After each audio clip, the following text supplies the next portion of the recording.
Bonsoir. Bonsoir, chers amis. Merci pour votre disponibilité. Nous allons commencer. Je sais qu'il y en a qui vont nous rejoindre et c'est encore un plaisir de vous retrouver après l'été. Ça faisait longtemps qu'on ne s'était pas eu comme ça et donc on a voulu reprendre cette année avec un sujet qui vous passionne depuis longtemps. Je sais que j'ai eu beaucoup de questions sur la SCI. J'ai pas eu beaucoup de temps pour me poser dessus et je me suis dit non, il faut que j'aille chercher quelqu'un qui vraiment qui est un expert dedans et qui va nous apporter quelque chose de qualité, du lourd. Et cette année, nous commençons cette nouvelle saison, on va dire cette saison académique avec le sujet de la SCI. Et vraiment, je suis content de vous retrouver. Ça faisait un bon moment où on ne s'est pas eu. Et donc, je sais tout le monde n'est pas là, mais cette session est enregistrée, donc les autres auront l'opportunité de pouvoir suivre la rediffusion. Donc, comme je vous disais, on va commencer cette année, en tout cas cette nouvelle saison avec la SCI. Je sais que beaucoup d'entre vous, vous avez beaucoup de questions sur la SCI et nous allons vraiment profiter du privilège que nous avons aujourd'hui. Et, cette session va être animée principalement par Luc. Bonsoir Luc. Bonsoir Ali, merci de Et m'accueillir. en tout cas, je suis très très content de t'avoir aujourd'hui. Vraiment, c'est un privilège et nous avons vraiment reçu beaucoup de clés au séminaire. Tous ceux qui étaient au séminaire ont vraiment fait un bon retour par rapport à la session que tu nous as donnée sur le financement. Alors, je vais te présenter juste rapidement, mais toi-même, tu auras le temps de te présenter. Donc, Luc est un ancien banquier qui est investisseur, qui est entrepreneur aussi, donc qui est cofondateur de Polygon, qui est une société voilà, qui va lui-même vous présenter, mais Luc est vraiment quelqu'un de consistant dans, il maîtrise tout ce qui est financement, tout ce qui est investissement, et aujourd'hui, on aura vraiment le privilège de l'écouter et rester jusqu'à la fin parce que il y a beaucoup de clés qu'il va nous partager aujourd'hui. Donc, posez toutes vos questions concernant la SCI et vraiment, on se ferait une joie de pouvoir répondre à toutes vos questions. Sans plus tarder, je voudrais vraiment, Luc, te laisser la parole. Déjà te remercier pour ton temps. Je sais que voilà, ton temps est vraiment précieux d'être là avec nous et vraiment pour nous partager les clés que tu vas nous partager. Et je vous encourage à rester jusqu'au bout parce qu'il y aura des cadeaux, des surprises qui sont réservés pour vous. Donc, sans plus tarder, Luc, je te laisse la parole et bienvenue encore dans notre communauté. Super, merci beaucoup du coup pour cet accueil. Ce que je vous propose, c'est de vous partager mon écran que vous devez voir maintenant. Super. Est-ce que c'est le cas? Oui. Oui. En quelques mots, donc on va parler pendant une petite heure, peut-être un peu plus si vous avez des questions et pour que je puisse vous apporter des réponses du sujet de la SCI. On pourrait être un petit peu plus exhaustif et ce que j'ai voulu partager avec vous aujourd'hui sur la SCI, c'est pourquoi ça peut être un piège pour l'investisseur. Pour ceux qui étaient là au séminaire, j'avais fait une intervention sur le financement et vous le savez, on a à cœur, et c'est aussi pour ça qu'on se rapproche avec Elise, c'est d'apporter le maximum de valeur à la communauté, mais de s'éloigner de tout ce qui finalement ne fonctionne pas et qui est de l'ordre du rêve. Parce que les investisseurs, souvent, quand ils s'orientent et ils vont vers le rêve et qu'ils ne font pas attention à ce qu'ils peuvent réellement réaliser et comment ça fonctionne, ils peuvent faire des mauvais choix et ces mauvais choix les conduisent à ne pas réussir leur développement de patrimoine. Donc aujourd'hui, on va commencer sur une note qui est à l'opposé de ce qu'on peut voir habituellement, parce que souvent, quand on est investisseur, autour de nous, qu'est-ce qu'on voit? Eh bien, on voit des personnes qui nous disent, il faut absolument que tu fasses une société civile immobilière parce que c'est exceptionnel, tu vas pouvoir faire une holding, tu vas pouvoir faire de l'intégration fiscale, tu vas pouvoir faire du régime mère-fille, ça va être plus facile pour obtenir tes financements. Et finalement, les personnes qui préconisent ce type de société pour investir, eh bien, elles maîtrisent mal le sujet qu'est la SCI. Et du coup, eh bien, ça les amène, ces investisseurs-là, à venir me voir, soit dans le cadre du cabinet d'ingénierie patrimoniale, soit dans le cadre de Polygone, pour me dire, j'ai envie de mettre en place une SCI. Très bien, mais mettre en place une SCI, pourquoi? Pour quelles raisons? Et c'est là, en fait, où tout se complique, c'est que les investisseurs, à ce moment-là, ils ne savent pas trop quoi répondre. Ils disent, ah, j'ai entendu que ça allait me permettre d'obtenir mon financement plus facilement, voilà, que pour aller vite dans le développement, pour éviter la fiscalité, la SCI s'était adaptée et du coup, j'ai décidé de le mettre en place. Alors, pardon, Donc, Luc, il oui. y a deux personnes qui disent qu'ils n'ont pas de sang. Alors, moi, j'entends bien. Alors, si vous n'avez pas le sang, essayez de vous déconnecter et vous reconnecter. Les autres, est-ce que vous avez le sang? Est-ce que vous entendez? Est-ce que vous entendez les autres? Parce que moi, j'entends parfaitement Luc. Alors, oui, oui, je vois oui. OK. Donc, Edouard, est-ce que tu peux te reconnecter? Il y a Edouard et Valentin. Reconnectez-vous et c'est parfait. Ça va le faire normalement. Désolé, Ça va Luc, le faire. de t'interrompre. Je Non, non, te mais relaisse la tu fais main. bien. Normalement, nous, on t'entend très bien. Ils se sont reconnectés. Normalement, ça devrait le faire.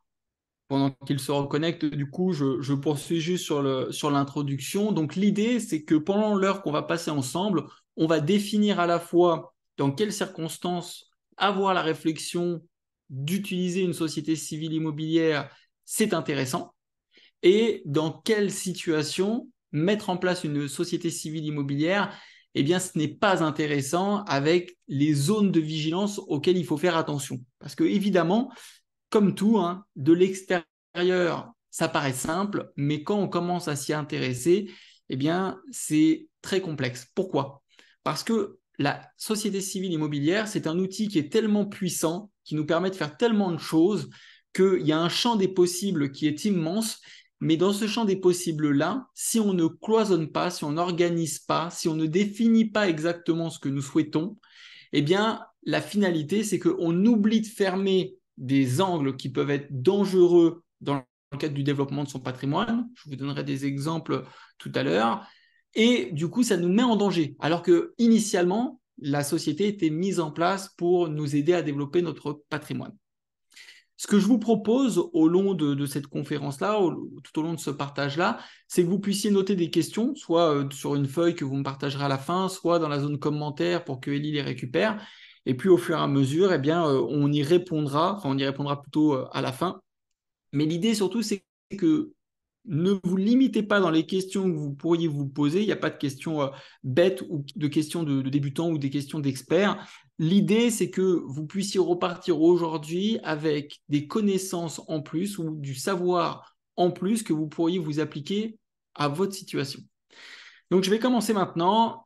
Juste au préalable, je vais me présenter en quelques mots. Elie en a dit déjà quelques mots. Je suis un ancien banquier. J'ai travaillé plus de 10 ans dans la banque. Je continue à travailler avec les banques parce que, évidemment, j'ai gardé des relations et puis j'envoie des clients et puis j'échange régulièrement avec les banques. J'ai écrit un livre sur le financement bancaire. Je finis d'écrire un livre sur la société civile immobilière.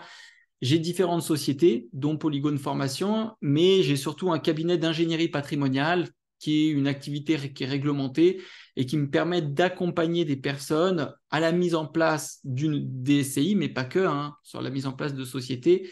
Je vais vous en reparler après parce qu'il y a un lien intime avec la SCI par rapport à la gestion de patrimoine.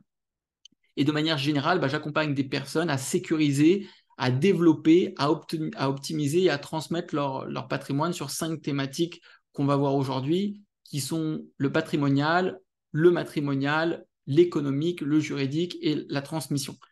Voilà, donc ça fait maintenant plus de 5 ans que j'accompagne des personnes sur la thématique spécifique de l'investissement.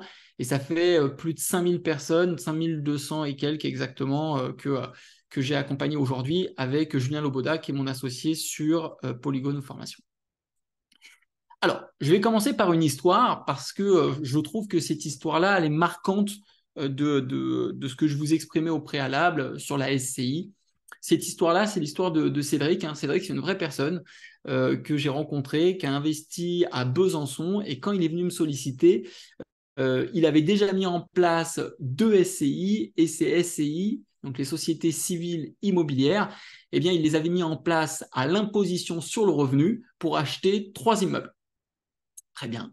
Et du coup, je lui ai posé la question à Cédric, pourquoi vous venez me voir? Il venait me voir dans le cadre d'une étude patrimoniale. Et quand on réalise une étude patrimoniale, la première partie à laquelle je m'attache, c'est comprendre l'environnement de l'investisseur, comprendre qu'est-ce qu'il a fait et mesurer les risques qu'il a dans sa situation par rapport à ce qu'il a déjà entrepris, parce que ce n'est pas un professionnel. Concrètement, je vais venir contrôler ce qu'il a mis en place ou pas, et je vais venir corriger les défauts qu'il a pu réaliser. En l'occurrence, Cédric, il était marié avec donc sa conjointe et ils avaient des enfants, 4 enfants.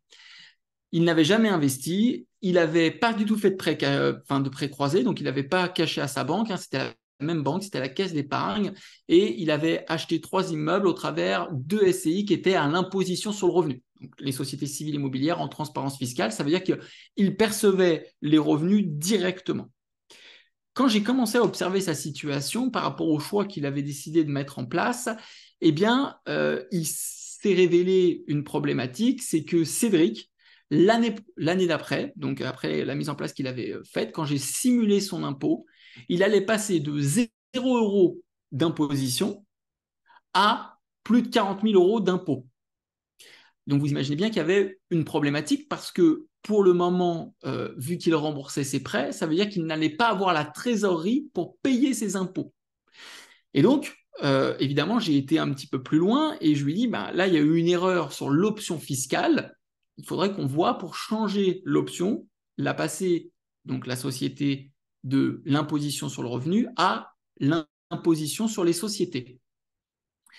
Sauf que ça engendre plusieurs problématiques. Première problématique, c'est qu'il faut informer la banque et que la banque, elle pourrait se dédire du prêt, elle pourrait dire non, moi, je n'accepte pas parce que le risque, il n'est pas le même. Les flux d'argent ne vont pas directement aller dans votre poche, mais ils vont rester dans la SCI. Et vu que vous avez du déficit, vous ne pourrez pas vous distribuer les revenus et donc, eh bien, vous n'allez pas nécessairement pouvoir avoir la même solidité financière.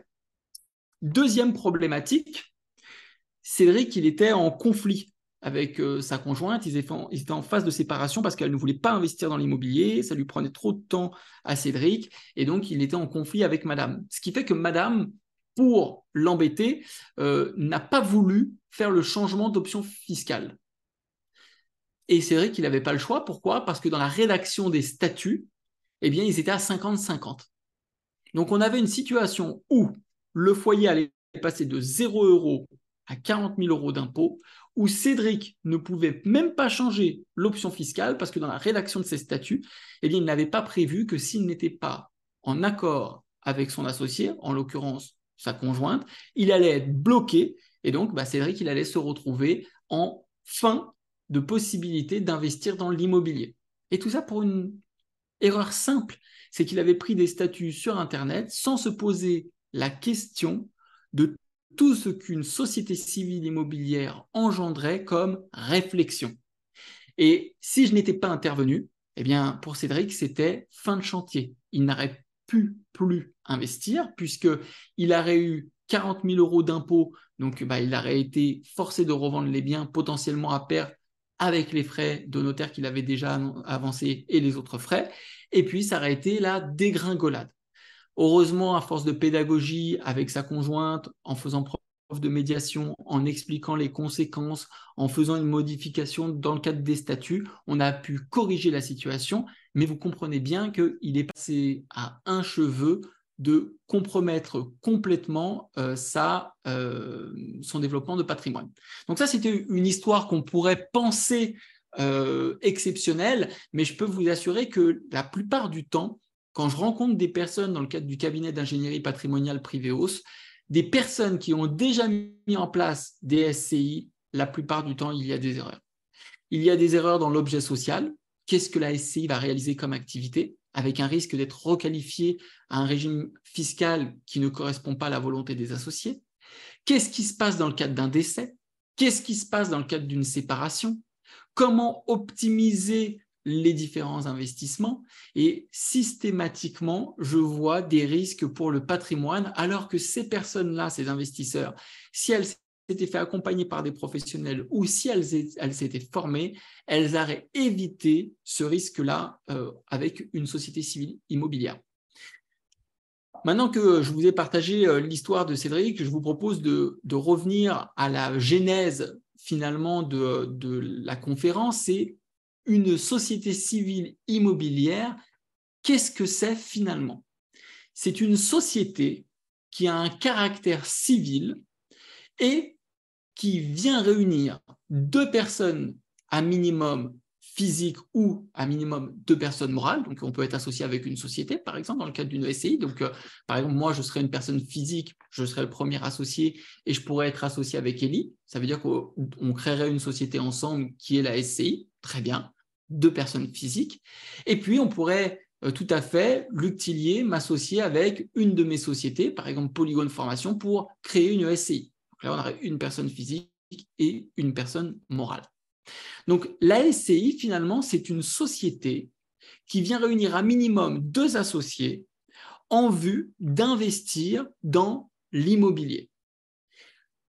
La société civile immobilière, elle a un caractère qui est très permissif dans la rédaction de ses statuts et dans l'organisation de ces statuts. Alors, les statuts, qu'est-ce que c'est? Eh bien, c'est le règlement qui va régir la vie de la société. Qu'est-ce qui est autorisé à l'intérieur de la société? Qu'est-ce qui est autorisé entre les associés? Qu'est-ce qui est autorisé entre l'ASI et le monde extérieur, avec le banquier, avec les locataires, avec les organismes d'assurance? Voilà. Une société civile immobilière, finalement, c'est un moyen de réunir des personnes au travers d'une société pour pouvoir investir dans l'immobilier. Aussi simplement que ça. Alors maintenant que ça s'est posé, ça ne nous dit pas dans quelles circonstances on doit utiliser la SCI. Parce que la SCI, elle pourrait tout à fait être adressée à des personnes qui veulent se réunir dans la même famille pour se réunir autour d'un bien familial, mais ça peut tout à fait concerner également des investisseurs qui souhaitent se réunir pour pouvoir développer un patrimoine en commun. De la même manière, on ne voit pas aujourd'hui, mais la société civile immobilière n'est pas la seule société qui existe pour investir dans l'immobilier. On pourrait penser à la SARL de famille, on pourrait penser à la société en nom collectif, on pourrait penser à la société par action simplifiée. Donc, il y a différentes formes de sociétés. Simplement, chaque société va venir être adaptée par rapport à une situation donnée qui est donnée par qui? Par les investisseurs qui vont vouloir créer du coup cette société en vue d'acquérir de l'immobilier. Donc, maintenant, c'est quoi la meilleure manière d'échouer grâce à la SCI? Parce que généralement, on se dit, c'est quoi la meilleure manière de réussir? Et souvent, les personnes, en fait, apprennent le problème à l'envers. La meilleure manière d'échouer quand on vient créer une SCI, c'est d'avoir une vision que j'appelle monoprisme, une monovision. C'est-à-dire que je décide de créer une société civile immobilière parce que j'ai entendu que la société civile immobilière, dans telle situation très spécifique, c'était un outil qui pouvait être adapté. Je vous donne un exemple. Par exemple, une société civile immobilière, c'est hyper adapté pour obtenir un financement bancaire pour acheter de l'immobilier. Ah bon? Pourquoi? Eh oui, ça peut être vrai. Parce que quand une banque adresse à une SCI un accord pour un financement, il y a deux possibilités de financement bancaire. Le premier financement bancaire qui va être autorisé, c'est un financement immobilier. Dans ce cadre-là, il n'y a pas réellement d'intérêt. Pourquoi? Parce que le financement immobilier va répondre aux normes du Haut Conseil de la stabilité financière et la banque va prendre en caution les associés de la société, la personne morale. De l'autre côté, la banque elle a une autre option. C'est de prêter de l'argent à la société civile immobilière, mais non pas avec un objet de financement immobilier, mais avec un caractère professionnel. Donc, ça sera un prêt professionnel, un prêt commercial. Et dans ce cadre-là, la banque n'est pas soumise aux conditions du Haut Conseil de la stabilité financière. Ça signifie que pour des personnes qui auraient un taux d'endettement qui est élevé et qui ne veulent pas se soumettre au Haut Conseil de la stabilité financière ou et même au taux d'usure, je vous rappelle que le taux d'usure, c'est un taux qui est mis en place par la Banque de France pour protéger les investisseurs, Eh bien, la SCI, dans le cadre d'un prêt commercial, n'y est pas soumise, ce qui n'empêchera pas la banque de prendre en caution les associés pour venir se garantir sur le prêt. Mais c'est vrai qu'une SCI, dans certaines situations spécifiques, peut permettre, dans le cadre d'un prêt commercial, d'obtenir un financement plus simplement. Sauf que si on s'est arrêté là, ça veut dire qu'on a une vision monoprisme. On se dit, je veux faire une SCI pour obtenir mon financement, mais je ne tiens pas compte de tout le reste de l'environnement. Et c'est compliqué quand on est investisseur parce que c'est quoi tout le reste de l'environnement? À quoi je dois faire attention? Je vais vous en parler dans quelques instants parce que ça fait directement le lien avec la meilleure manière d'échouer. Je vais vous donner un autre exemple de monoprisme. Souvent, il y a des personnes qui se disent « Ah bien, je vais faire une société civile immobilière, mais à l'imposition sur les sociétés, ça veut dire que l'argent qui va être collecté par ma société, ce n'est pas directement imposé sur ma tranche marginale d'imposition, mais c'est la société qui va avoir son propre régime et sa propre fiscalité avec un taux qui est à l'imposition sur les sociétés. Et ça va me permettre de réduire ma fiscalité. » Donc, ça peut être vrai quand vous avez une fiscalité à titre personnel qui est à 30% ou à 41% ou à 45%, oui, ça peut être vrai. Mais encore une fois, si je considère mon investissement ou mon développement patrimonial uniquement sur le caractère fiscal, c'est une erreur. J'ai une vision monoprisme et comme j'ai une vision monoprisme, eh bien, je vais échouer. Je vais échouer parce que je ne vais pas considérer l'intégralité de l'environnement qui est important pour l'investisseur qui souhaite développer son patrimoine. Donc voilà, des visions monoprisme, je pourrais vous en donner d'autres. Là, je vous en ai donné deux, c'est deux que je rencontre très régulièrement. Mais j'aimerais maintenant passer sur le reste de l'environnement. Parce que finalement, la meilleure manière d'échouer grâce à la SCI, c'est de ne pas considérer le reste de l'environnement. Le reste de l'environnement, c'est de se poser des questions qui sont à différents niveaux. Le premier niveau, la première question que vous devez vous poser, cette fois-ci pas pour échouer mais pour réussir, c'est qu'est-ce que la SCI va me permettre de faire de manière générale au-delà de ce que j'aurais pu faire en tant que personne physique. Je vais vous donner des exemples. Mais pour y répondre, eh bien, je dois connaître et je dois aborder systématiquement chacun des projets, d'ailleurs, pas nécessairement uniquement celui sur la SCI, avec 5 thématiques. La thématique patrimoniale, c'est qu'est-ce que la SCI va me permettre de faire de plus dans le développement de mon patrimoine. Matrimonial, qu'est-ce que la SCI par rapport à mon environnement de la famille va me permettre de faire que je ne pourrais pas faire en étant en nom propre. Par exemple, la SCI pourrait me permettre d'éviter l'indivision. C'est-à-dire que si demain, je me fâche avec ma conjointe, mon conjoint, mon associé, si je suis en nom propre, je ne peux rien faire. Le bien, s'il décide d'être vendu, il sera vendu. Personne n'est soumis à rester, n'est obligé de rester dans l'indivision. Alors que si vous avez fait un investissement au travers d'une SCI, eh bien, le bien immobilier appartient à la SCI et la personne, à la rigueur, pourra vendre ses parts sociales, mais elle ne pourra pas vendre le bien immobilier. De la même manière, dans le cadre d'un nom propre, si on est sur la thématique matrimoniale, si vous êtes amené à vous séparer, divorce, séparation, le bien il appartient à la SCI, il n'appartient pas en nom propre. Donc ça c'est intéressant parce que ça nous permet d'anticiper les éventuels conflits qu'on pourra avoir avec la personne qui partage notre vie, là avec les enfants, mais pas que.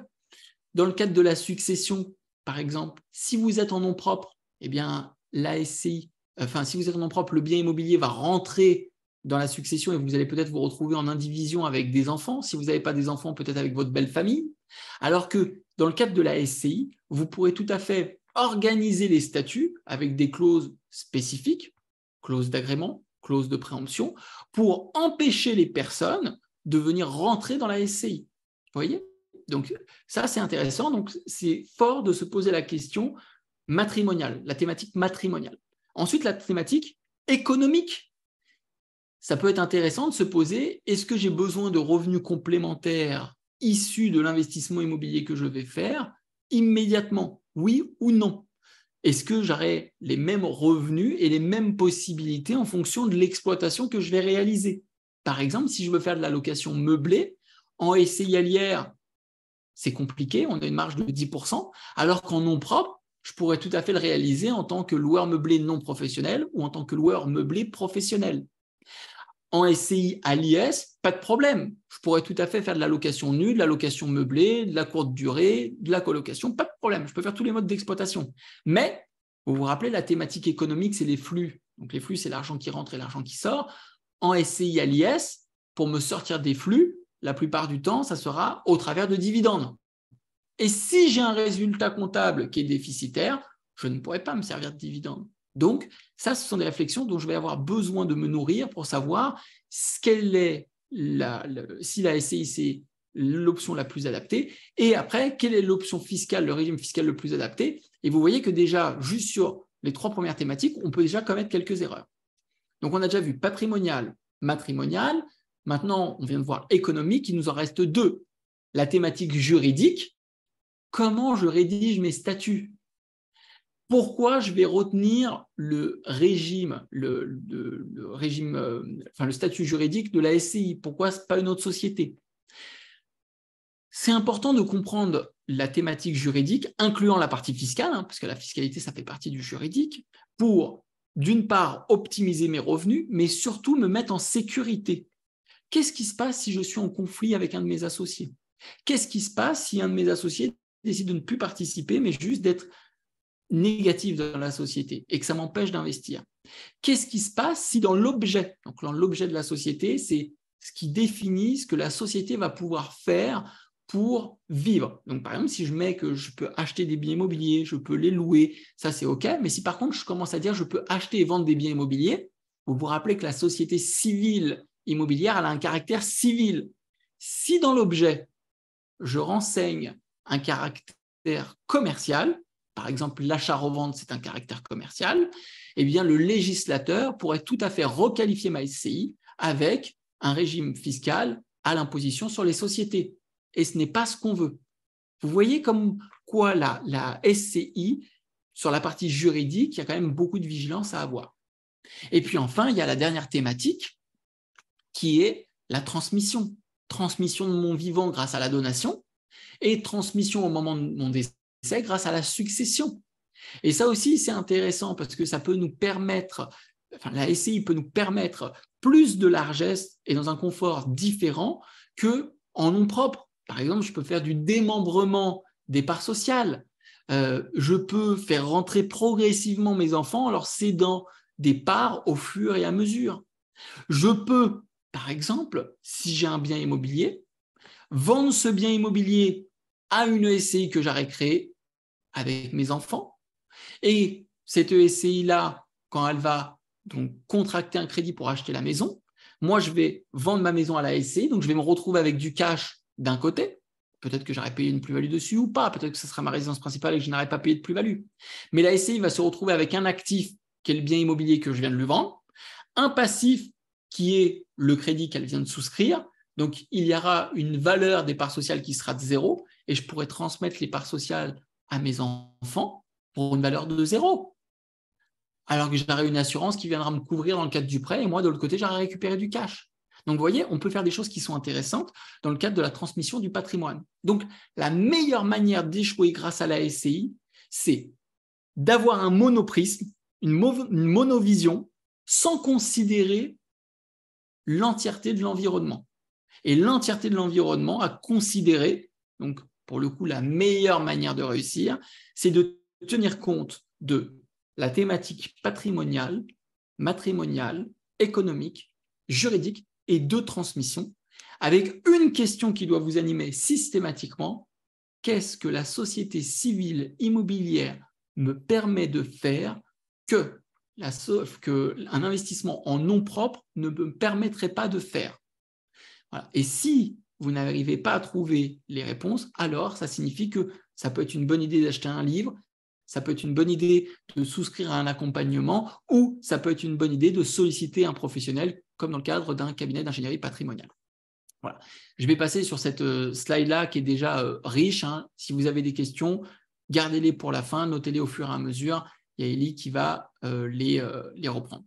Donc concrètement, ce qu'il faut éviter avec la SCI, pour éviter tous les pièges, c'est de se dire est-ce que c'est adapté pour moi dans cette situation spécifique, et après de se poser d'autres questions. Pour éviter le piège, c'est qu'est-ce que je veux réaliser avec la SCI? Pourquoi la SCI est le véhicule, quand je dis le véhicule, c'est la société qui est le plus adapté. Comment la SCI, par rapport aux personnes avec lesquelles je veux investir, va se révéler être efficace. Donc concrètement, pour éviter le piège du monoprisme, c'est simple, c'est se poser des questions. Pas forcément avoir les réponses, mais se poser les questions. Qu'est-ce qui serait le scénario idéal avec la société civile immobilière? Quel serait le scénario dramatique que je veux éviter? Parce que souvent, ça fait partie en grande partie de mon activité sur le cabinet d'ingénierie patrimoniale, c'est d'anticiper le pire, de manière générale d'ailleurs dans les investissements. Qu'est-ce qui pourrait se révéler être le pire comme situation? Qu'est-ce qui se passe si je me sépare? Qu'est-ce qui se passe si je décède? Qu'est-ce qui se passe si le bien immobilier, bien les travaux prennent plus de temps que prévu? Qu'est-ce qui se passe si demain le bien immobilier n'est pas aussi rentable? Qu'est-ce qui se passe si des locataires ne payent pas? Qu'est-ce qui se passe? Voilà, à chaque fois, vous devez vous poser des questions pour éviter le piège dans chacune des situations. Et quand vous n'avez pas les réponses, ce n'est pas grave. Ce qui est important, c'est de poser la bonne question, de se poser les bonnes questions. Donc finalement, la SCI, c'est un outil qui est extraordinaire parce que ça vous permet à la fois d'investir en famille et d'éviter l'indivision. Ça vous permet de vous réunir avec des associés pour pouvoir emprunter plus fort. Imaginez que vous ayez une situation où vous avez déjà un taux d'endettement qui est élevé ou que vous ne puissiez pas aller chercher des biens qui sont plus importants en rentabilité parce que vous n'avez pas la capacité financière de le faire. Bien, vous allez pouvoir vous mettre à deux, cumuler vos situations pour aller acheter un bien peut-être qui est plus important. Ça peut être aussi l'occasion de s'associer avec des personnes qui n'ont pas forcément les connaissances en immobilier, qui n'ont pas envie d'y investir de l'énergie, mais qui ont une bonne situation financière. J'ai des personnes dans la communauté des investisseurs, elles, c'est le modèle qu'elles ont choisi, elles vont rencontrer des personnes qui souhaitent investir de l'argent, elles s'associent avec elles dans le cadre de la SCI, elles dealent simplement le fait de votre situation, vous la mettez au service de la SCI et moi, je m'occupe de trouver le bien immobilier, faire réaliser les travaux et développer le patrimoine au sein de la SCI. Et c'est comme ça aussi qu'ils développent leur business. Mais encore une fois, en étant bien encadrés, avec des statuts qui sont bien rédigés, avec des réflexions autour de qu'est-ce que je peux faire, qu'est-ce que je ne peux pas faire. Je peux faire entrer mes enfants, oui, mais quelles précautions je dois prendre? Par exemple, si je veux faire entrer mes enfants dans le cadre d'une SCI, même s'ils sont mineurs, c'est tout à fait possible. En revanche, il y a certaines précautions que je dois prendre. Accord des deux parents.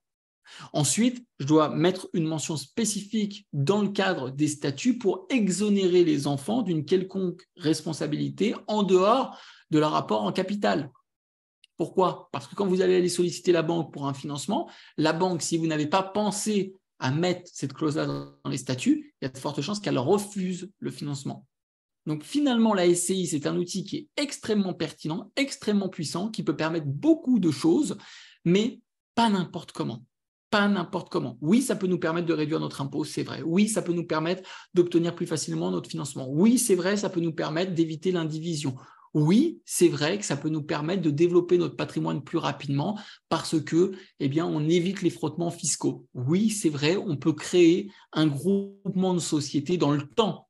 Parfois, j'entends des personnes qui viennent me voir et qui me disent « Ah, je veux créer une SCI et je veux faire une holding. » Ok, mais est-ce que ça va vraiment être adapté tout de suite maintenant par rapport à où vous en êtes, par rapport au développement de votre patrimoine? Souvent, la réponse est non. Je sais que ça fait fantasmer de se dire « Ah, j'ai une holding, j'ai un groupement de sociétés, j'ai fait relier mes sociétés, ainsi de suite. » Rappelez-vous que souvent, dans la gestion de patrimoine, le simple est l'allié de l'investisseur. Quand ça devient compliqué, c'est qu'on commence à déjà avoir un patrimoine de plusieurs centaines de milliers d'euros ou de millions. J'en ai parmi mes clients et je fais ces montages-là. Mais rappelez-vous que quand vous avez des groupements de sociétés, vous devez payer pour chacune des sociétés de la fiscalité, mais surtout le comptable. Le comptable qui va chapeauter le groupement des sociétés. Donc finalement, pour revenir sur cette slide-là, la SCI, c'est quoi? C'est un outil ultra puissant qui permet de réunir plusieurs personnes pour investir dans l'immobilier, mais qui doit être au service de vos objectifs. Et c'est ce en quoi la SCI, finalement, c'est quoi? C'est un véhicule, c'est un outil qui doit venir servir les objectifs que vous avez définis. Donc la première étape, c'est définir vos objectifs. Définir vos objectifs à court terme, à moyen terme et à long terme. Qu'est-ce que je veux pour moi en lien avec l'immobilier, puisque c'est l'objet du jour sur la société civile immobilière. Qu'est-ce que je veux pour moi sur l'immobilier à plus 1 an, à plus 3 ans, à plus 5 ans, à plus 8 ans, à plus 10 ans? Et en quoi la société civile immobilière, en tant qu'outil, va venir me servir dans le développement de mon patrimoine. Et ça peut être, très bien, grâce à la SCI, je vais éviter l'indivision. Parce que je veux éviter que si demain on se sépare avec le patrimoine qu'on aura développé avec mes associés, avec mon conjoint, avec ma conjointe, on se retrouve à ce que tout s'écroule parce qu'on se dispute et on se sépare.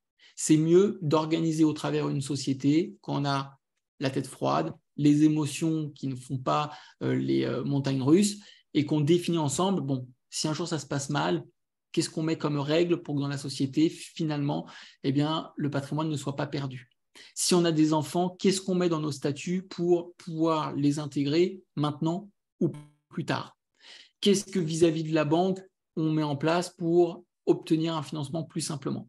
Qu'est-ce qu'on met en place s'il y en a un de nous qui décède? Parce que peut-être que je n'ai pas envie d'être avec ma belle-mère ou avec mon beau-père ou avec un tiers qui va rentrer dedans. Qu'est-ce qui se passe si, et vous avez compris la démarche. Donc à chaque fois, je définis mes objectifs, j'observe les 5 thématiques, patrimoniales, matrimoniales, économiques, juridiques, de transmission, et je regarde comment la SCI, au travers de ces objectifs-là, elle peut venir me servir. Voilà.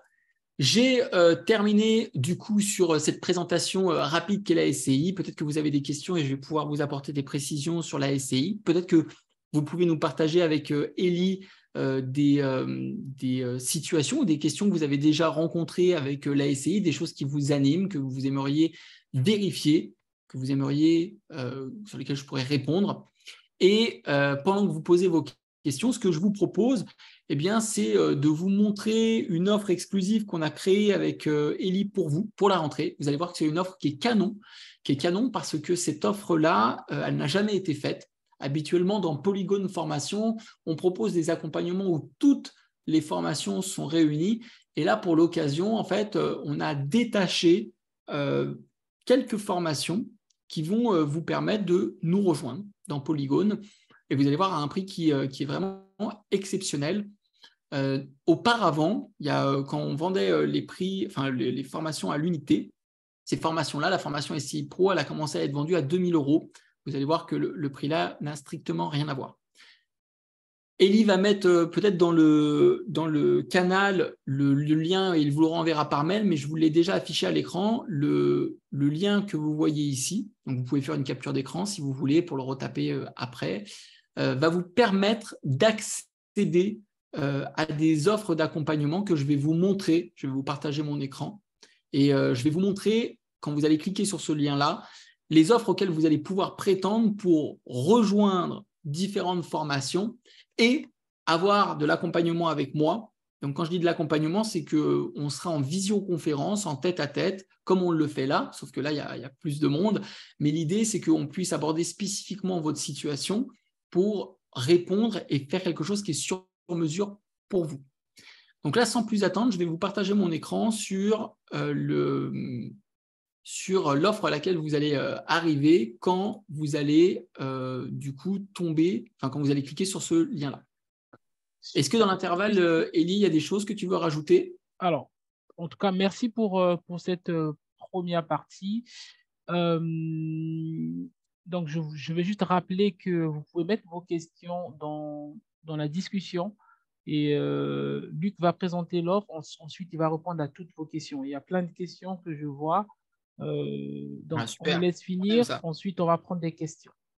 Et vous aurez Je vous montre aussi la... simplement l'offre rapidement pour éviter Voilà. d'autres questions qui seraient sur l'offre. Et après, on revient sur la SCI et vous verrez, on a une session questions-réponses on prendra le temps qu'il faudra pour qu'on réponde à toutes les questions.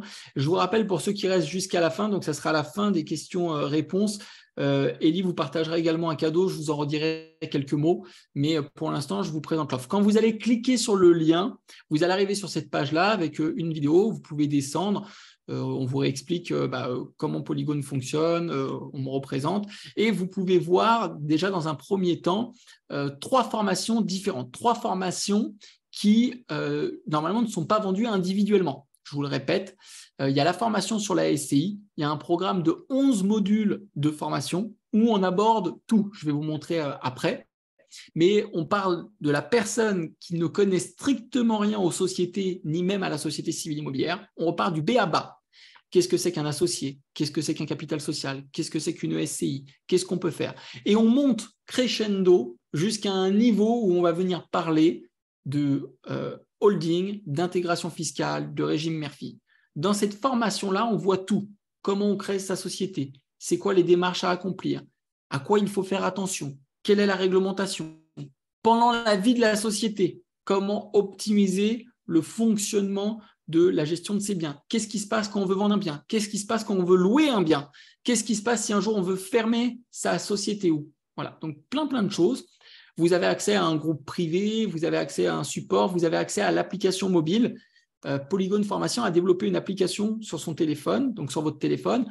Pareil que pour ceux qui utilisent Deezer ou Spotify, vous pouvez vous balader avec les formations partout, y compris en offline. Ça veut dire que vous téléchargez la formation, vous pouvez aller dans l'avion, vous pouvez regarder la formation dans l'avion. Donc ça, c'est génial. On doit être les seuls à le faire sur le marché. Donc ça, sur la formation sur la SCI.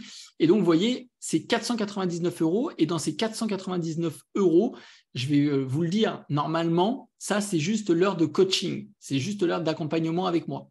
Donc ça, vous avez 1 heure d'accompagnement avec moi qui est compris. Et juste la formation sur la SCI a fait 30 heures de vidéo, plus les exercices. Donc 30 heures de vidéo, dites-vous qu'un film sur Netflix, c'est 1h30. Voilà, donc là, vous allez faire quelques séries avec moi. On en a profité également parce qu'on sait que pendant la conférence, vous avez été nombreux à apprécier l'intervention que j'avais faite autour du financement. La formation sur le financement, toutes les formations sont mises à jour. Hein. Vous avez les mises à jour à vie qui sont comprises dedans. Sur le financement, je vous explique comment obtenir votre financement, y compris en cette période. On parle du HCSF, du Haut Conseil de la stabilité financière, du taux d'usure, de comment les banques fonctionnent. On vient parler également des différents types de montage. On parle des assurances, on parle de la négociation. C'est extrêmement complet et vous avez accès à plusieurs outils. Hein, vous avez accès au simulateur, au montage du prêt Gigogne. Vous savez, quand il y a 2 lignes de prêt, vous avez accès au dossier bancaire également et vous avez surtout 1 heure de coaching avec moi qui fait partie de cet accompagnement-là. Et en dernier lieu, vous avez, si ça vous intéresse, la formation sur la gestion de patrimoine. Donc, ça ne fera pas de vous des conseillers en gestion de patrimoine, mais dedans, on apprend à se poser des questions. Comment je détermine mes objectifs? C'est quoi les thématiques et comment elles fonctionnent? Comment je diversifie mon patrimoine? Comment chacun des actifs fonctionne? Les actifs financiers, les actifs immobiliers, les actifs d'entreprise. Comment je fais pour transmettre mon patrimoine à mes enfants? Comment je fais pour protéger mes enfants? Comment je fais pour me protéger si je suis un chef d'entreprise, y compris dans l'immobilier? Donc là, l'idée, ce n'est pas que je vous développe tout, parce que quand vous cliquez sur en savoir plus, au-delà du prix, je vais vous montrer, hein, là par exemple pour la SCI, je suis sur la SCI, je clique sur en savoir plus, et quand j'arrive ici, j'ai une présentation de nouveau qui s'ouvre sur la SCI, et j'ai pour qui est fait la SCI Pro, la formation SCI Pro, et qu'est-ce qu'il y a dans le programme. Et là, vous voyez spécifiquement qu'est-ce qu'on aborde dans le programme. Par exemple, dans le module 1, les fondamentaux, qu'est-ce qu'une SCI? À quoi sert une SCI? Les étapes pour créer sa SCI, les statuts de la SCI, les obligations de la SCI. Donc, je vous invite à aller dessus et regarder tous les modules. De toute manière, si vous êtes amené à souscrire, vous avez 14 jours pendant lesquels vous testez le module 1. Vous n'avez pas accès à tous les modules, sauf si vous demandez à renoncer à la période de rétractation, mais pendant les 14 premiers jours, vous avez accès à l'intégralité du module 1. Donc, je vous dis, ça vous fait déjà quelques heures, il y a 8 heures juste dans le module 1. Et comme ça, vous voyez, vous pouvez regarder pour toutes les formations, qu'est-ce qu'il y a dedans, comment ça fonctionne et les bonus auxquels vous avez le droit. Et voilà. Et donc, vous arrivez ici. Puis après, si vous voulez souscrire, vous n'avez plus qu'à cliquer et vous arrivez sur le bulletin de souscription. Voilà. Ne tardez pas, parce que c'est ce que je discutais avec Ellie. Ça, c'est une offre qui est exceptionnelle qu'on ne laisse pas sur le marché. Donc là, j'avais mis jusqu'au 10 septembre inclus, mais Ellie m'a dit qu'il allait envoyer un mail à la communauté pour lui permettre d'y accéder après. Donc, exceptionnellement, je vais laisser peut-être 1 ou 2 jours supplémentaires. Mais ne tardez pas, ça c'est une offre qui est exclusive, qui n'existe pas, qui n'a jamais été faite, que j'ai décidé de faire pour la communauté avec Ellie. Et ça, donc, vous y aurez accès en allant sur les autres. Alors, il y a aussi autre chose, pardonnez-moi, que je ne vous ai pas dit, pardon, c'est que si vous souscrivez à une formation, un accompagnement, automatiquement, vous aurez accès à la formation sur le financement avec 50% de réduction. Ça veut dire que vous auriez accès, par exemple, à SCI Pro pour 499 €. Et si vous voulez aussi financement, eh bien, vous allez avoir SCI Pro à 499 et financement à 249 et quelques, donc en tout pour moins de 748 €. Je vous le dis, ça n'a jamais été fait. Vous avez 1 heure d'accompagnement avec moi, c'est juste fou. Et ceux qui veulent aller plus loin, vous pouvez cliquer pareil sur la gestion de patrimoine et vous avez accès ici à la gestion de patrimoine avec le détail, pareil, des modules, avec tout ce que vous avez dedans. Donc là, vous pouvez vous faire plaisir. Il y a déjà des personnes qui ont fait des témoignages, qui ont suivi ces formations-là. Elles vous expliquent qu'est-ce qu'elles ont réussi, comment elles ont réussi. Voilà. Bref, l'idée, ce n'est pas que je vous abroutisse du contenu. Vous allez avoir le lien, vous allez pouvoir cliquer dessus, vous allez pouvoir y aller, prendre le temps de regarder, choisir donc la formation ou les formations qui vous plaisent le plus et vous allez pouvoir tester et nous rejoindre. Voilà. J'ai arrêté le partage d'écran puisque a priori, on n'en a plus besoin. Sauf si vous avez des questions. Est-ce que tu as des choses à rajouter, Élie, que j'aurais omises? Non, je voulais vraiment juste, avant de prendre des questions, ne vous inquiétez pas, Luc va reprendre toutes les questions. On a tout notre temps. Je Vraiment réponds à vous tout. encourager. Aujourd'hui, je ne fais pas des formations sur la SCI, comme vous le savez. Beaucoup d'entre vous, en tout cas même ceux qui ne sont pas là, m'ont posé plein de questions sur la SCI.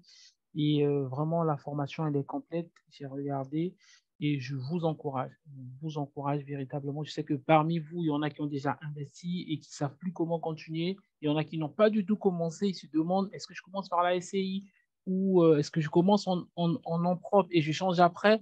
D'ailleurs, c'est la première question, Luc. Les questions qu'on se pose là, OK, est-ce que je commence directement par la SCI? Je sais que tu as donné quelques éléments, mais je pose quand même la question, est-ce qu'on commence directement par la SCI ou je commence d'abord en nom propre, lorsque ça commence à coincer, je passe en SCI? Qu'est-ce que tu peux nous conseiller à quelqu'un qui se trouve dans cette situation? Alors, ça dépend. Il n'y a pas de réponse oui ou non. De manière générale, un investisseur qui souhaiterait commencer à investir, s'il est seul, qu'il souhaite investir seul et que l'idée, c'est d'avoir des compléments de revenus immédiats, je ne pense pas que la SCI soit adaptée pour commencer.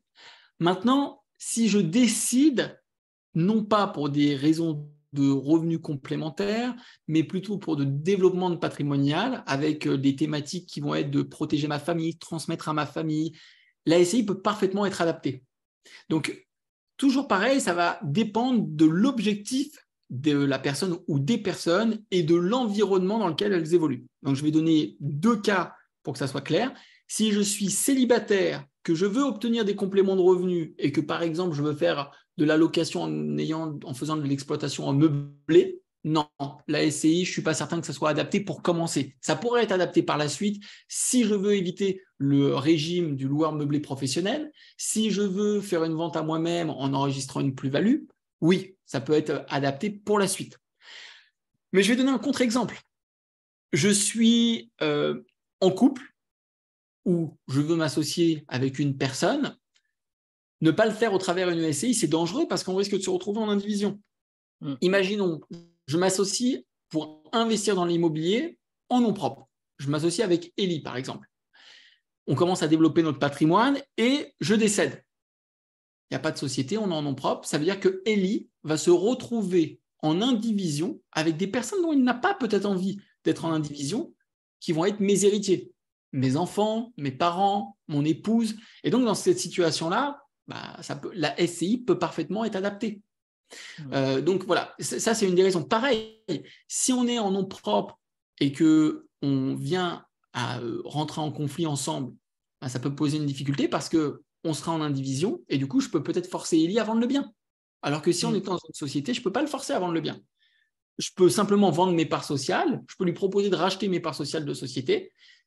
Mais donc, ce n'est pas toujours adapté. C'est pour ça que c'est intéressant de connaître ce sujet-là, qui est pas un sujet simple, mais en fonction de la situation, oui, ça peut être adapté. Et souvent, il y a des stratégies, peu importe où on en est, qu'on soit un débutant, qu'on soit un intermédiaire ou qu'on soit un expert ou un avancé, le sujet autour des sociétés pour l'investissement, tel que la SCI, souvent, c'est un sujet qui est passionnant.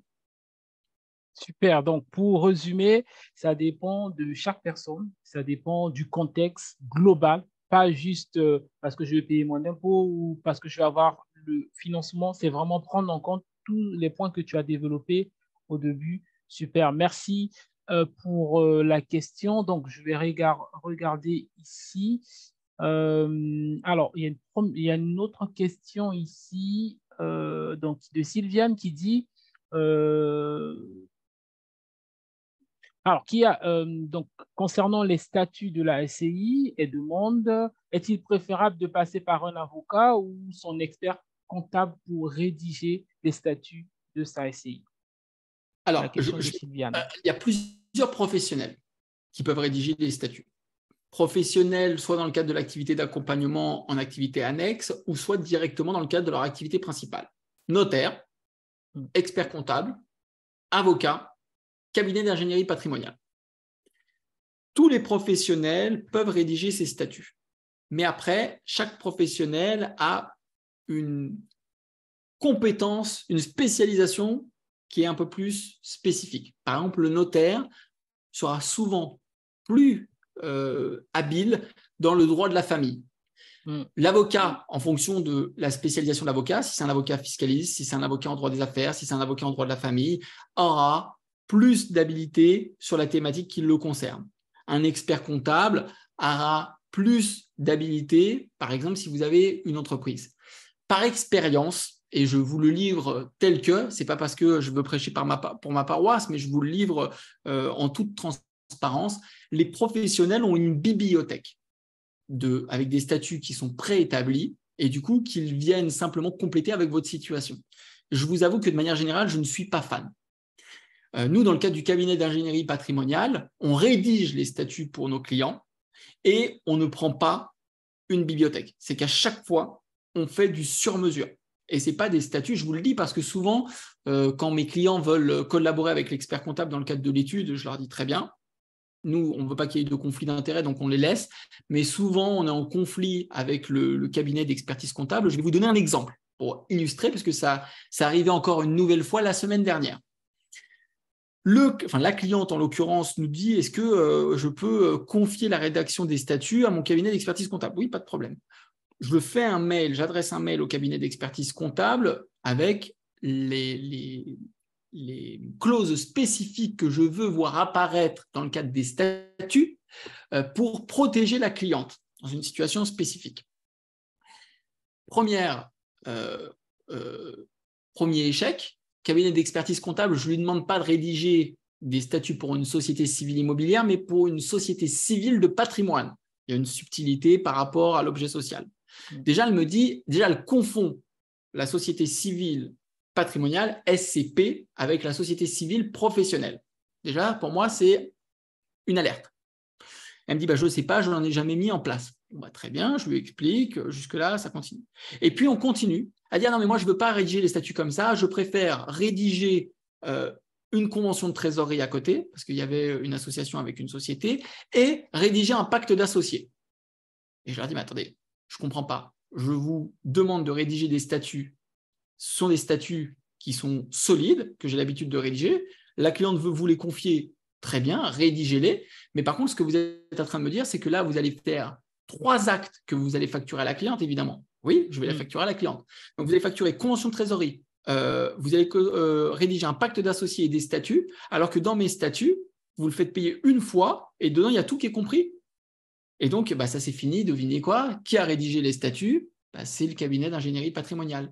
Et le cabinet d'expertise me l'a confié.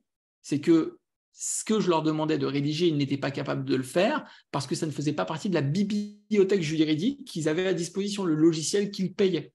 Donc, si vous voulez rédiger des statuts, venez me voir. C'est le mieux, vous venez voir le cabinet Privéos et on rédigera les statuts pour vous. Des statuts aujourd'hui, tout professionnel. Je vais vous dire combien nous on facture. On facture 1 200 € hors taxe, plus il faut ajouter les frais administratifs, vous savez, pour la parution au journal officiel, pour la publication, pour la démarche auprès de l'INPI maintenant. Si vous le faites par vous-même, c'est-à-dire que si vous souscrivez l'accompagnement sur SCI Pro, dedans, vous avez déjà des statuts avec toutes les clauses qui sont rajoutées dedans et vous avez 1 heure d'accompagnement avec moi. On a des membres dans le cadre de la formation qui l'ont fait tout seuls grâce à la formation, aux spécificités de la formation et l'accompagnement. Ça leur est revenu à 314 €. On a des témoignages, on a un témoignage notamment où la personne nous a mis ses factures pour nous montrer. Donc, en fait, la démarche que vous devez avoir, c'est est-ce que dans l'idée, je pense dans le temps créer plusieurs SCI? Si la réponse est oui, alors c'est peut-être mieux de faire en sorte que vous soyez autonome. J'acquiers la connaissance de manière à pouvoir la réutiliser plusieurs fois. Parce que si je n'acquiers pas la connaissance, ça veut dire qu'à chaque fois, je vais devoir payer un professionnel et chaque fois, le professionnel, je vais devoir le payer plusieurs centaines, milliers d'euros. Donc, ça peut être dommage. Voilà, donc 2 cas différents. Soit je sollicite un professionnel à chaque fois et je vais payer entre 1 000 et 1 500 € hors taxe pour rédiger ces statuts-là. Ou alors, j'acquiers la connaissance et je suis autonome. Je paye une fois un accompagnement, mais après, je crée par moi-même à chaque fois mes statuts. Voilà, Elie, je pense avoir répondu de manière exhaustive. Oui, très bien. Merci, merci pour ta réponse. Quand tu parlais, ça me faisait penser à une histoire où il y a une personne que j'ai accompagnée et donc sur le projet, on devait faire un acte en main et le Oui, notaire qu'on avait ne connaissait pas l'acte en main. En gros, il n'avait jamais fait ça. OK? d'accord. Donc, du coup, alors, un acte en main, c'est quoi? C'est que on va faire un montage où c'est le vendeur qui paye les frais de notaire. OK? Et donc, ce que Luc dit, c'est vraiment vrai, c'est que parfois, certains professionnels, pas tous, bien évidemment, prennent les statuts des éléments qu'ils ont déjà et ils remplissent et ils vous le donnent. Donc, dans certains cas, lorsque vous voulez vraiment avoir des éléments bien spécifiques, il faut travailler avec des personnes qui ont l'habitude de le faire. En tout cas, qui ont l'habitude d'avoir ces cas-là. OK? Donc, on a dû voilà, échanger avec le notaire pour expliquer c'est quoi un acte clé en main, expliquer que le client devait juste tout payer et que tous les frais voilà, derrière devaient être pris en charge par le vendeur. Donc, c'est des choses qui peuvent arriver. C'est à vous vraiment d'être avisé, d'acquérir l'information et de prendre des bonnes décisions. Merci Luc pour la question. Il y a d'autres questions ici. Alors, je reprends. Euh, alors, il y a une question de Muriel qui demande est-ce que la formation est accessible en anglais? Je ne pense pas, sauf si. Oui, c'est déjà suffisamment complexe en français. Donc, sur les termes spécifiques en anglais, non. Donc, non, non, la formation est en français. Alors, On a des clients étrangers. Hein. Dans le cadre du cabinet d'ingénierie patrimoniale, on a des clients étrangers. Hein. Par exemple, des clients suisses, des clients belges. Bon, c'est des francophones la plupart du temps, mais ils parlent anglais, évidemment. super. Et la question, donc il y a une autre question ici. Pour le cas d'une succession qu'on peut gérer l'intégration. Alors, pour le cas d'une succession. Alors, Valentin, est-ce que tu peux préciser ta question? Parce que je n'ai pas très bien compris. Dans le cas d'une succession, est-ce qu'on peut gérer l'intégration?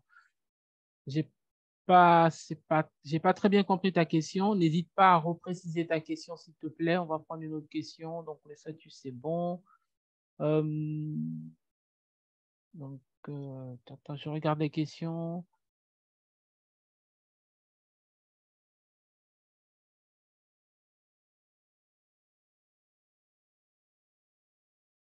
Ok, très bien. Alors, peut-être, on va fixer ça. Alors, j'essaye de trouver. Alors, oui. Donc, il y a une question. Alors, je reviens. Peut-on être fonctionnaire et disposer d'une SCI? Excellente question. Alors, oui, nous pouvons être associés dans une SCI en étant fonctionnaire. Ce que nous ne pouvons pas, c'est être gérant de la société. C'est-à-dire que quand on est fonctionnaire, on ne peut pas être gérant de la SCI. Mais par contre, on peut tout à fait être associé. Il n'y a pas de difficulté à ce niveau-là. Très bien. Donc, si par exemple, je suis fonctionnaire et mon conjoint ou ma conjointe n'est pas fonctionnaire, eh bien, on peut s'associer, on peut limiter les pouvoirs du gérant ou encadrer les pouvoirs du gérant et mettre la personne en gestion. Pareil, je peux être à 99% l'associé, je suis fonctionnaire et je vais donner 1% à ma conjointe ou mon conjoint et cet associé qui a 1% pourra être le gérant, pas de difficulté. Et si je n'ai pas une confiance absolue dans la gérance, je vais définir dans les statuts les droits et les pouvoirs du gérant de manière à contrôler finalement la société. Il y a des solutions, hein, comme on est fonctionnaire pour pouvoir utiliser la SCI comme véhicule d'investissement. Super. Merci. Il y a une autre question. Est-ce avantageux de passer de la LMNP à une SCI? Alors, ça dépend. C'est-à-dire que ce n'est pas les mêmes objectifs. La location, en étant sous le régime loueur meublé non professionnel, les avantages, c'est quoi? On bénéficie du régime des particuliers au niveau des plus-values. On bénéficie d'un régime avantageux puisqu'on bénéficie des amortissements sur le bien immobilier qu'on va avoir, donc on va créer plus de charges. Et on a des revenus qui viennent en complément tout de suite dans notre poche. Et on peut l'exploiter, on fait de l'exploitation en location meublée. Quand on passe en SCI, premièrement, si c'est une SCI à l'IR et qu'on exclut les 10% qui sont tolérés, on ne peut pas. On pourra faire au travers une SCI à l'IS de l'exploitation meublée. Donc dans ce cadre-là, ça veut dire que les revenus que j'aurai en loueur meublé non professionnel, si je n'ai plus d'amortissement et si j'ai un résultat qui est bénéficiaire, ça va rentrer dans ma tranche marginale d'imposition. Si ma tranche marginale d'imposition elle est élevée, 30% ou 41% par exemple, eh bien, je vais payer dessus cette tranche marginale d'imposition-là, plus mes prélèvements sociaux. Mais peut-être que je n'ai pas besoin de ces compléments de revenus. Peut-être que mon objectif à moi, c'est de développer mon patrimoine le plus rapidement possible. Alors, c'est dommage d'être dans ce régime-là, dans cette situation spécifique. Parce que si j'étais au travers d'une SCI à l'IS et que j'avais les biens immobiliers dedans, au-delà du fait que je ne sois pas contraint par les plafonds à contrôler dans le cadre du loueur meublé non professionnel, dans le cadre d'une SCI à l'IS, eh bien, je n'ai pas besoin de sortir l'argent.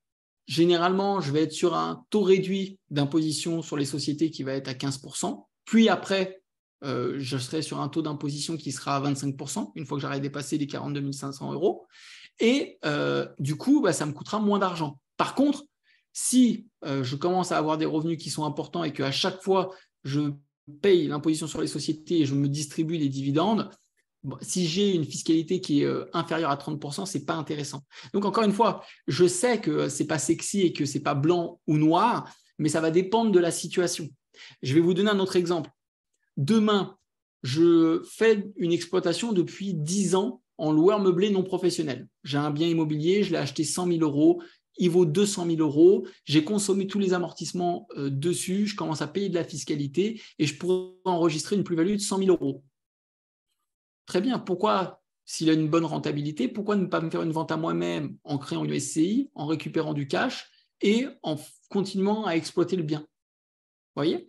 Donc, ça peut être une bonne idée dans ce cadre-là également. Donc, oui, ça peut être une bonne idée, mais attention, ce n'est pas une recette miracle. Ce n'est pas j'ai des biens en nu ou j'ai des biens en meublé, passer en SCI, c'est systématiquement une bonne idée. Non, ça va dépendre vraiment de votre situation spécifique, d'où l'intérêt de comprendre et ça vaut pour tout en fait en investissement et même dans l'entrepreneuriat, c'est qu'il n'y a pas de règle magique. Quand on dit voilà, il suffit juste d'appliquer, c'est pas comme dans le financement. Le financement, c'est spécifique à chacune des situations, mais il y a des règles qui sont établies parce qu'elles sont normées par les banques ou par la législation. Quand on rentre dans la gestion de patrimoine, il faut avoir une vision qui est beaucoup plus large. Pareil que dans l'immobilier, quand vous allez choisir un bien immobilier, vous voyez tout ce à quoi il faut faire attention. Choisir le bien immobilier, où est-ce qu'il est localisé, est-ce qu'il y a des travaux à faire, c'est quoi les types de travaux, c'est quoi le prix auquel je vais pouvoir le louer, c'est quoi l'exploitation que je vais devoir faire, c'est quoi la fiscalité qui va… Vous voyez, il y a plein de questions à se poser. C'est pareil pour la SCI. Vous devez vous poser un certain nombre de questions. Si la formation SCI Pro a fait 30 heures de vidéo, vous imaginez bien qu'il y a beaucoup de choses à dire. Là, on a passé 1 heure ensemble. Vous avez vu déjà plus que ça, 1h23 ensemble. Vous voyez déjà tous les sujets qu'on a abordés. Donc, imaginez en 30 heures. Voilà, Elie. Est-ce qu'il y a d'autres questions? Super. Autre question, est-ce qu'une association peut avoir une SCI? Bon, alors, je reformule la question. Est-ce qu'une association peut être associée d'une SCI, je crois? Oui, oui, c'est Parce une qu'une personne. SCI, il faut avoir au moins deux entités, quoi. Oui, oui, oui, il faut avoir au moins 2 entités, absolument. Ok, donc c'est bon. Alors, une autre question de Judy qui dit, la SCI peut-elle permettre de continuer à investir en tant que… Oh, alors, la SCI peut-elle permettre de continuer à investir au maximum? Alors, lorsqu'on a atteint euh, le maximum de son taux d'endettement, c'est-à-dire lorsqu'on a atteint la règle des 33%, est-ce qu'on peut quand même continuer à investir en passant par la SCI? Oui, mais la SCI n'a rien à voir avec ça. C'est-à-dire que la SCI, c'est un véhicule. On pourrait tout à fait continuer à investir dans le cadre du développement de son patrimoine immobilier en nom propre, même si on a atteint les 35% du taux d'effort. Déjà, ce n'est pas taux d'endettement, c'est taux d'effort. Il y a une différence souvent où il y a un amalgame qui est fait. Le taux d'endettement, aujourd'hui, il n'est plus considéré dans la législation. On parle de taux d'effort. Et la différence, c'est concrètement qu'on n'intègre pas les impôts dans le calcul du taux d'effort. Oui, ça pourrait être le cas dans le cadre d'une SCI si c'était un prêt professionnel, parce que comme je l'ai dit au préambule de la conférence, la banque, si elle réalise un prêt professionnel, ne va pas considérer le taux d'usure et les préconisations du Haut Conseil de la stabilité financière. Mais quelqu'un qui sait investir, même s'il est en nom propre, la banque, elle a une marge de 6% sur les prêts qui sont octroyés par trimestre pour déroger et pour prêter au-delà des 35% de taux d'effort.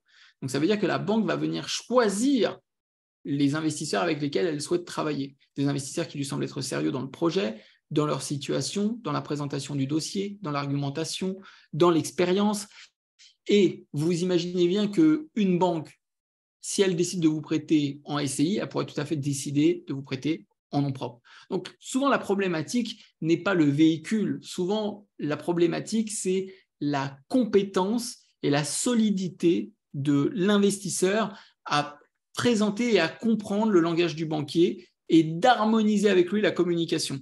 Pour un banquier, il ne faut pas oublier une chose, hein, je fais un aparté, mais un conseiller bancaire n'est pas systématiquement un investisseur. Un conseiller bancaire ne maîtrise pas systématiquement l'investissement immobilier. C'est-à-dire que lui, il a son jargon et il ne va pas se mettre à votre niveau. C'est à vous de vous upgrader sur son niveau à lui, de manière à ce que quand vous alliez le voir, vous soyez plus compétent que lui, que vous ayez déjà tout préparé, toutes les questions, toutes les réponses, vous avez déjà fait son travail. Il n'a pas besoin de réfléchir, il a déjà tous les indicateurs, tous les calculs, qu'est-ce que c'est le taux d'effort, qu'est-ce que c'est le reste à vivre, qu'est-ce que c'est la situation patrimoniale nette, comment je dois lui présenter mon dossier, quels vont être les artisans qui vont investir dessus, c'est quoi les garanties que j'ai, c'est quoi mon taux d'endettement après projet, et ainsi de suite, de manière à lui raconter une histoire pour qu'il ait envie de vous financer. Voilà, je ferme la parenthèse sur le financement, parce qu'il y aurait autant à dire que sur la SCI. Super. Autre question. Alors, si vous avez des questions, n'hésitez pas à les mettre. Donc, autre question. Donc j'ai acheté avant d'être parent et donc maintenant je suis parent et je veux du coup euh, créer une SCI familiale en intégrant mon bien. Est-ce que je dois revendre le bien ou est-ce qu'il y a un mécanisme de l'intégrer directement, sachant que je suis propriétaire? Est-ce que je peux créer la SCI et la porter ou est-ce que je dois revendre le bien à la SCI? Excellente question. On le voit ça dans la formation sur la SCI Pro. Quand vous avez déjà un bien en nom propre, il y a plusieurs options qui s'offrent à vous. Première option, je revends mon bien à la SCI. Voilà, tout simplement, c'est la SCI qui va venir acheter comme si c'était une personne, je vendais à une autre personne. Deuxième option, c'est de réaliser un apport du bien immobilier à la SCI. Mais attention, quand vous allez faire un apport, en fonction de s'il y a un crédit ou pas qui y est associé, eh bien, vous aurez des frais à payer ou non. Et ça va dépendre également de si la SCI elle est à l'IR ou à Mm, l'IS. mm, Je m'explique. Si vous faites un apport d'un bien immobilier qui n'a pas de crédit, c'est ce qu'on va appeler un apport simple. Hein, mm. donc pur et simple, exactement. Et là, vous n'aurez rien à payer si c'est une SCI à l'IR. Si en revanche, c'est un bien immobilier sur lequel il y a un crédit, on va appeler ça un apport mixte. C'est-à-dire qu'il sera pour une partie, vu qu'il y a une partie du capital du prêt immobilier qui aura été remboursé, eh bien, ce sera un apport pur et simple. Mais pour la partie sur laquelle il y a un crédit immobilier qui reste, ce sera un apport onéreux. Et là, ça suppose deux difficultés. Premièrement, quand il y a un apport onéreux, vous allez payer des frais qui sont associés, qui sont de 5,81%. Et en plus, il faudra demander l'accord à la banque. Parce que vu que la propriété va changer, ça veut dire que vous allez devoir demander à la banque, écoutez, mon bien immobilier ici, je veux l'amener dans la SCI ici, et je veux que le crédit qui soit associé en nom propre aille également dans la société pour suivre. Et ça, ce n'est pas toujours facile à l'obtenir de la banque. Mais oui, donc il y a bien deux options, soit crédit fait par la SCI, soit apport. Attention également, quand on fait une vente, il y a d'autres aspects à considérer. Hein. Droit de préemption de la mairie. Imaginez que vous vouliez faire une vente à la SCI. La mairie peut tout à fait intervenir. Vous savez qu'à chaque fois, il y a un droit de préemption qui doit être fait auprès de la mairie. Et de dire, la mairie, si elle dit non, moi j'aimerais acheter le bien, vous venez de perdre votre bien. Vous êtes obligé de le vendre à la mairie. Voilà, par exemple. Pareil, si il y a un locataire qui est en place, si c'est un bien immobilier que vous avez, il y a un locataire qui est en place, attention, le locataire, droit de préemption. Tout à Donc fait. ça, il faut avoir cette vigilance. Super. En tout cas, merci beaucoup. Donc, j'ai plus des questions dans le chat. Est-ce qu'il y a des questions? Est-ce qu'il y a d'autres questions parmi les personnes qui sont là? Est-ce que vous avez d'autres questions? Moi, j'ai plus de questions sur le chat. Sur la Super. discussion, est-ce qu'il y a des questions? Alors, je regarde. Donc, je vais remettre le lien. Donc, il n'y a plus de questions, Luc. En tout cas, merci beaucoup. On avait parlé, alors je ne sais pas si tout le monde est au courant. Donc, je vais remettre le lien pour la formation pour ceux qui nous ont rejoints après. Luc, tu parlais du bonus dont on leur a préparé. Est-ce que tu veux dire un mot dessus ou tu veux que J'allais j'introduise? oublier pour remercier les personnes qui sont restées jusqu'à la fin. Avec Elie, on a discuté et il va vous partager un lien et il vous offre, donc vous pourrez le remercier, il vous offre la possibilité de réaliser gratuitement avec mon cabinet d'ingénierie patrimoniale Priveos une simulation pour changer votre assurance emprunteur. Alors, je Pourquoi vais c'est dire un hyper petit mot intéressant? dessus. Comment? Je vais dire un petit mot dessus. Oui. Alors, pour ceux qui ne le savent pas, depuis quelque temps, je pense que depuis l'année dernière, j'ai plus la date exacte, il y a une loi qui est passée où on peut désormais décider de changer notre assurance de prêt, ce qui n'était pas le cas avant. Il faut savoir que lorsqu'on prend des prêts, souvent on a pour certains des assurances par défaut et qui coûtent extrêmement cher. Et depuis, je pense que c'est l'année dernière, j'ai plus l'année exacte, on peut désormais changer l'assurance. Donc, on peut décider de pouvoir voir une autre assureur pour pouvoir changer l'assureur de prêt.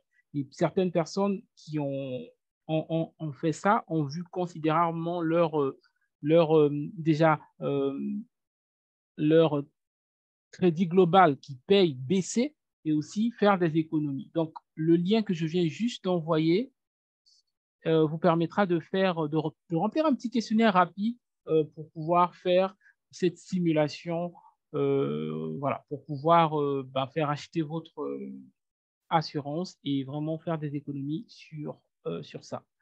Voilà, Luc, je ne sais pas si tu veux rajouter quelque chose. Ouais, si, je vais vous préciser pour que ça soit encore plus clair pour compléter ce que Ellie vous partageait. Concrètement, depuis juin 2022, il y a une nouvelle loi qui est passée. Il y avait d'autres lois avant, hein. Il y avait la loi Bourquin, il y en avait d'autres avant. Là, c'est la loi Lemoine. La loi Lemoine, elle permet Oui, de c'est changer ça. votre assurance emprunteur n'importe quand. Grâce au cabinet d'ingénierie patrimoniale, qui est une activité qui est réglementée, on a la possibilité de faire ça pour nos clients. Et on le fait d'ailleurs pour les membres de la communauté de Polygone Formation. En discutant avec Ellie, je me suis dit que ça pourrait être intéressant pour vous. Sauf que pour ça, il faut qu'on réalise une simulation. Pour réaliser une simulation, vous avez besoin de répondre à des questions et vous avez besoin de nous partager des documents. Le lien que Ellie a mis, ça va vous permettre de vous inscrire. Vous allez renseigner des éléments simples, prénom, nom, adresse mail, numéro de téléphone. Quand vous allez renseigner ça, vous allez recevoir un mail automatiquement pour vous créer un espace sécurisé. Dans l'espace sécurisé, quand vous allez vous connecter, vous allez pouvoir répondre à de nouvelles questions et vous allez pouvoir également télécharger vos offres de prêt, très important, et les tableaux d'amortissement définitifs. Quand vous allez avoir répondu aux questions et rempli ces documents-là, on va pouvoir faire la simulation gratuitement pour vous de combien vous allez pouvoir économiser sur votre prêt. Et ce que disait Elie à juste titre, là on le fait pour la plupart du temps pour les membres, c'est une économie en fonction du montant que vous avez emprunté, de la durée qui vous reste à rembourser, qui est entre 3 et 12 000 euros. Entre 3 000 euros et 12 000 euros. Alors on pourrait dire, waouh, sur la durée du prêt déjà c'est énorme, mais en fait il y a un autre avantage, c'est qu'on s'occupe, si vous voulez changer et vous voulez valider, de toute la partie administrative. C'est-à-dire que vous n'avez rien à faire, ni auprès de la banque, pas besoin d'envoyer de courrier, c'est nous qui nous occupons de tout. On a un service qui y est dédié. Mais c'est surtout que quand le changement va être fait, il y a des clients à nous, par exemple, alors ils avaient plusieurs prêts, mais ça leur fait baisser l'échéance de 150 euros par mois. Même si c'est 50 euros par mois, eh bien, qu'est-ce qui se passe quand votre échéance abaisse sur l'intégralité de vos prêts? Plus vous avez de prêts, plus vous avez des montants qui sont importants, plus vous faites baisser le coût de votre coût mensuel. Et donc, vos charges mensuelles baissent, votre taux d'endettement baisse, votre reste à vivre augmente, votre taux d'effort diminue, donc vous pouvez plus facilement emprunter. Donc, en fait, c'est qu'une bonne opportunité, c'est que vous faites des économies, vous améliorez votre situation, vous favorisez le développement de votre patrimoine. Voilà, ça c'était le cadeau pour être resté avec nous jusqu'au bout. Peut-être que Ellie vous le renverra par mail avec l'autre lien. Donc aujourd'hui, finalement, vous avez deux belles opportunités. Première opportunité, c'est de rejoindre au travers une ou des formations avec un accompagnement. J'insiste parce que c'est ce qui fait nos spécificités. Nous croyons qu'une formation sans accompagnement, ça va manquer de sur-mesure pour vous. Donc, vous avez systématiquement 1 heure d'accompagnement avec moi en tête-à-tête. Premier cadeau sur une proposition pour la rentrée qui n'a jamais été faite nulle part ailleurs. Première proposition. Deuxième proposition, pour vous remercier d'être resté jusqu'à la fin, vous pouvez demander une simulation gratuite en répondant à un questionnaire que vous allez recevoir par mail, enfin sur un espace que vous allez pouvoir vous connecter par mail, et télécharger juste 2 éléments pour chacun de vos prêts, tableau d'amortissement et les offres de prêt. Offre de prêt définitive, tableau d'amortissement définitif. Voilà, Donc, Elie. très bien, je précise que ça, c'est pour des personnes qui ont déjà des prêts immobiliers.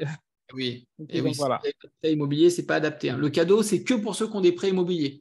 Pour les D'accord. autres, vous avez déjà eu un cadeau avec la La formation. magnifique offre exclusive qu'on vous a fait sur la formation.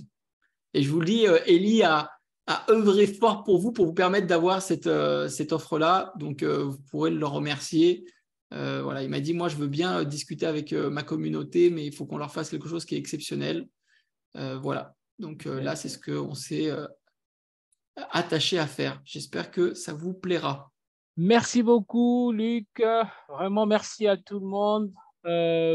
Alors, je viens de renvoyer les deux liens. Je viens de renvoyer les deux liens. Vraiment, merci pour vraiment cette bonne rentrée parce que je sais que le sujet de la SCI dans ma communauté, c'est vraiment un sujet depuis longtemps. qu'on attendait. Vraiment, merci pour ces éclaircissements et merci aussi pour cette offre. Je sais combien cette formation vraiment coûte vraiment quoi, coûte Ouais. excessivement, pas excessivement, normalement cher. Et donc voilà, je vous encourage. Alors, il y a deux questions. Alors, c'est pas en rapport avec la SCI, mais je pose quand même. Séverine demande, j'avais un bien type villa en caution dans un EURL qui a été saisi par la banque et je souhaite reprendre, puis-je reprendre en SCI ou en société ou en nom propre ou encore en personnel? Je ne suis Alors, pas certain de bien comprendre, mais concrètement, si la villa elle a été saisie par la banque, déjà, il faut pouvoir racheter la dette à la banque. Ça, c'est la première étape. Par contre, si on avait investi au travers d'une SCI et qu'on avait mis dans la SCI une clause d'agrément, déjà, la villa n'aurait pas pu être saisie par la banque. Déjà. C'est-à-dire que, en fait, les associés auraient pu refuser que la banque rentre dans la SCI. Donc, la SCI, c'était une bonne option. Maintenant, pour aller plus loin, si tu souhaites reprendre des investissements, tu peux le faire au travers d'une SCI ou en nom propre si tu n'as pas de fichage à la Banque de France et si tu n'es pas contrainte. Donc ça, oui, tu peux le faire. Pareil, pour pouvoir gérer une société type SCI, il faut évidemment que vous soyez capable avec la capacité de gérer une société. C'est-à-dire que si vous avez déjà planté une société et que vous avez été condamné avec une interdiction de gérance, vous ne pourrez pas gérer la société. Vous pourrez être associé, mais vous ne pourrez pas gérer la société. Hein. super, super, super. Ok, est-ce qu'il y a d'autres questions? Eh bien, parfait. Ben, merci beaucoup. Je pense qu'on a fait le tour. Merci beaucoup, Luc. Merci à tout le monde. Donc, c'est Oui, parti pour la rentrée. On aura chaque mois comme ça, on va reprendre nos webconférences mensuelles. Vous aurez dans le groupe. Déjà, cette webconférence, on va le rendre disponible et vous pouvez réécouter parce qu'il y a eu beaucoup d'informations au début pour ceux qui nous ont rejoints au milieu. Ensuite, dès demain matin, vous aurez ça vous aurez toutes les informations, donc la webconférence, donc la rediffusion, les liens, je vais tout mettre dans le mail dès demain matin. Euh, et puis, donc, vous aurez toutes les informations. Et si vous avez des questions, ou si vous voulez contacter Luc directement, bien sûr, s'il donne la permission, je donnerai son contact et poserai toutes vos questions. Et voilà, si vous avez besoin de travailler avec le cabinet, on va vous envoyer tout ça. Donc, bien sûr, avec ton accord, Luc. bien sûr. Et donc, voilà. En tout cas, merci beaucoup. Excellente soirée à vous. Et puis, donc, n'hésitez pas, n'oubliez pas que vous devez aller sur le lien que je remets le lien pour la formation et je remets aussi le lien pour ceux qui ont déjà des prêts, qui voudraient voilà, faire la simulation. Donc, je remets les deux liens. Et puis, je vous remercie d'être resté jusqu'à la fin. Et puis voilà, excellente soirée à vous et à très bientôt. Merci beaucoup, Luc, et à Merci. bientôt. À bientôt. Au revoir. Au revoir.